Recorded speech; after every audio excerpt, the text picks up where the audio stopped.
Hello, friends. Welcome back. This channel is dedicated to explaining narcissistic abuse with the goal to help you to break out of the narcissistic web that so many people can get stuck in for decades. So that being said, what I'm talking about today are 10 ways that covert malignant narcissists insult you and erode your self-esteem. And the reason I included so many different ways that they do this is because sometimes when a narcissist has been called out, they'll stop or seemingly stop doing one behavior, and it may look like they're changing. It might, and I stress the word might, look like they're putting forth effort to modify their behavior when in fact, all they're doing is switching tools. I was caught using that manipulation tool, so I will use this one. And so we want to really understand the ways that they do this, but I'm not going to lie. Learning these tactics, learning the tools that they use, understanding the narcissist is going to help you to understand them, but it's not going to guarantee that you break free of narcissistic relationships. If you want to know how to do that, you have to watch the end. So let's dive in. Okay, my friends, this is me interrupting me because I want you to know of a valuable resource that is helpful when you're healing from emotional trauma. Transformational healing begins when we start putting the focus on these wounded pieces of us that are inside. Today is July 11th, 2024. From now until the end of this month, I'm offering a year membership in the School of Transformation. So if you think this is a resource that could be helpful for you, make sure you join before the sale ends, the last day of June 2024. Okay, so let's dive into those 10 ways that narcissists insult and erode your self-esteem. Number one is by direct rejection. This is overt abuse, where they basically tell you that you're not good enough for them or you're less than them and everyone else they've ever known, where they literally insult you to your face. That's the easiest one to identify because it's not hidden. It's very obvious. Number two is covert insults that are disguised to help you. They insult you, but then they do it telling you that they're just telling you this. They're just telling you that you look awful and that you're less than everyone else and that you're so horrible because they care. And they're trying to help you better yourself. And the thing with this tactic is if you call them out for it and you tell them how much it's hurting you, they will pretend to be like shocked that you would think that this was something negative. They would be in shock that you don't see the value of the fact that they're trying to help you. Number three has to do with the fact that there are crimes of commission and crimes of omission. There are things that people do wrong by what they do. And then there are things that are done wrong by what they don't do. And in this case, a narcissist will insult you by acting as if they don't notice you, acting as if they don't see any of your accomplishments or anything positive that you do. And this can be seen with a significant other or with narcissistic parents that love to triangulate their children. So for example, they'll see one child gets a B- or a D on a paper, and they're praising that child if that's the golden child. The scapegoat comes home and they have an A+ and they're like valedictorian and they're getting awards in school, and the narcissistic parent will do backflips for the golden child and will have this blank stare at the scapegoated child's achievements. It's not that they're saying anything, but it carries the same pain and it affects your self-esteem the same way. This absolute non-reaction from a narcissistic parent, especially because you can think, well, maybe my parent just isn't like that. But especially when they notice that for the other children, the other siblings, there is a huge reaction. And it's the same thing with the significant other. Let's say you get all beautiful for a night out with your significant other and they don't compliment you. So in the beginning, you might be like, oh, but they're just not that kind of person. But then you go out and they compliment everyone. And then they come home, they're talking to you. Did you notice so-and-so's hair? She looked so beautiful. She looked amazing, but can never say one nice word to you. It's a very covert way to insult and erode your self-esteem. Number four is through projection of their shame. Narcissists cannot tolerate shame. And so what they do is when they notice it inside of them, they will fling it onto their family members and cause you to feel bad about yourself. So they're displacing their shame onto you. And because they're so scared of feeling shame or even seeing any kind of shame inside of them, they harp on you and make you feel like you don't breathe correctly. Everything you do is wrong. Number 5 is through scapegoating.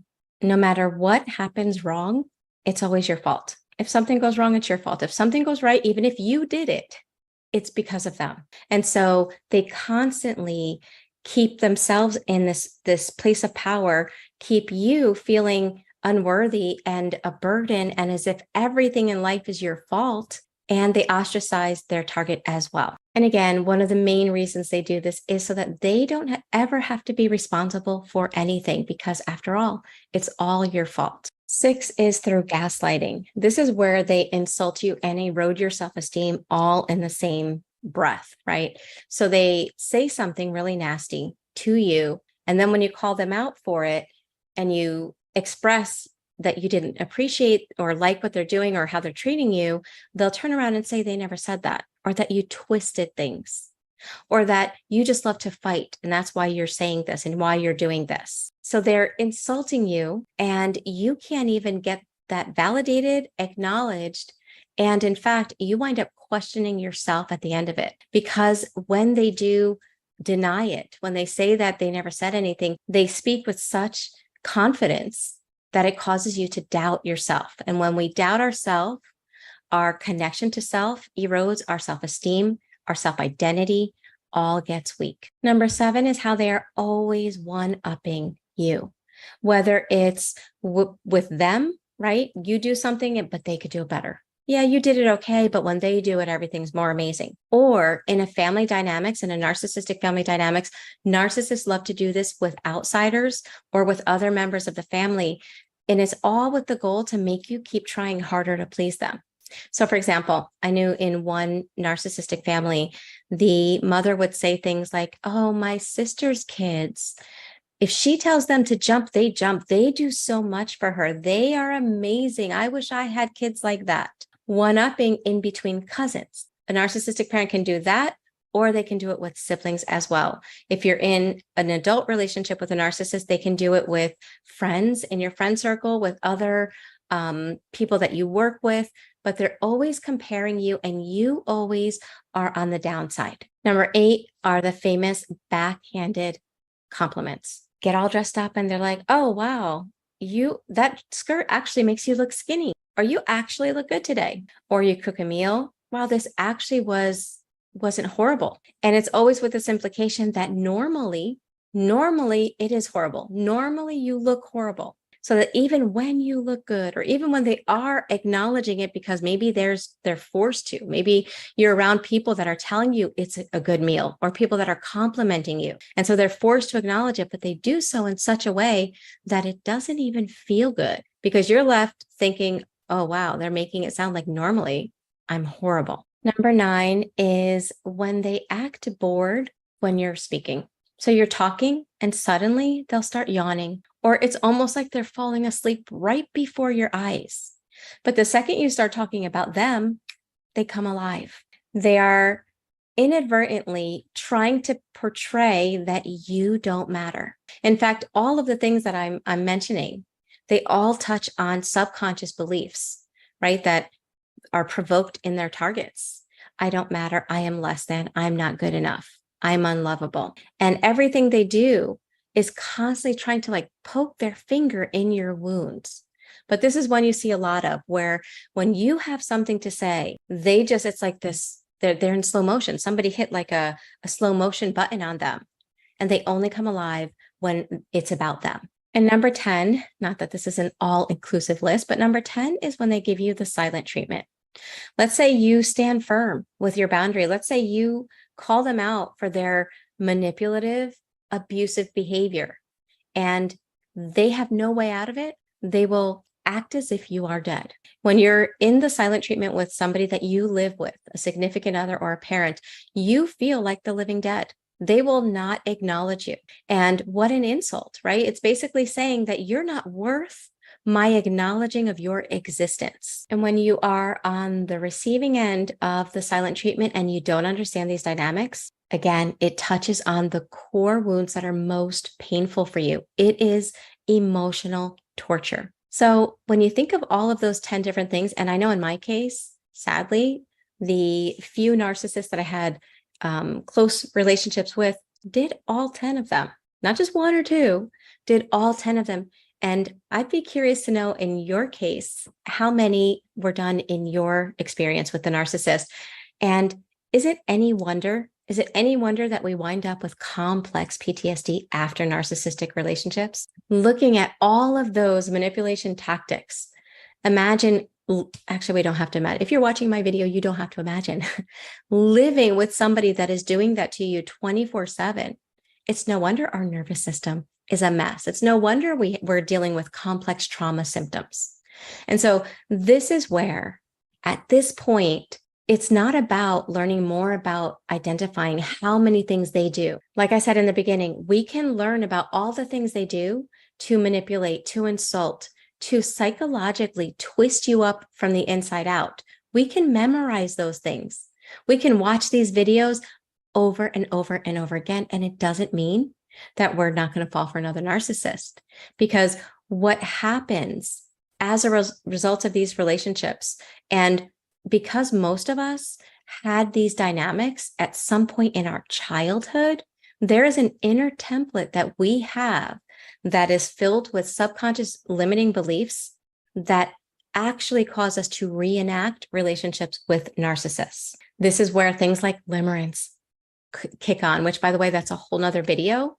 The thing with our subconscious beliefs are when we're around somebody that reminds our subconscious of maybe a caregiver that we have a relationship with that was rocky, that we never felt resolved in that relationship.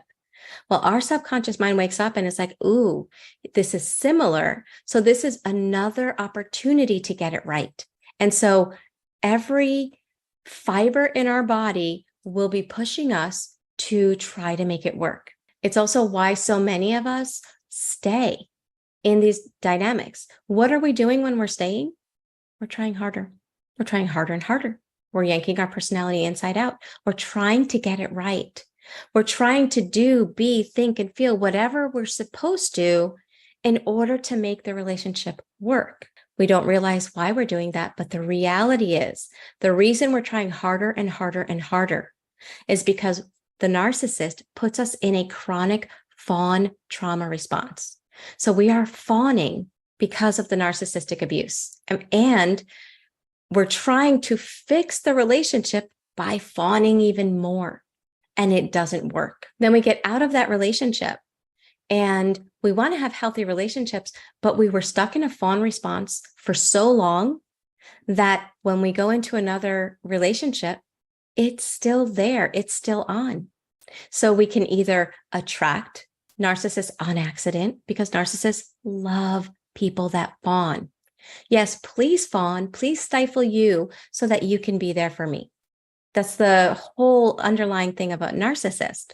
So if we're stuck in the fawning response, we are like a magnet to a narcissist. Then on top of it, if we're stuck in a fawn trauma response, it's difficult to have healthy relationships because healthy people have a hard time with somebody fawning. They don't want somebody to fawn.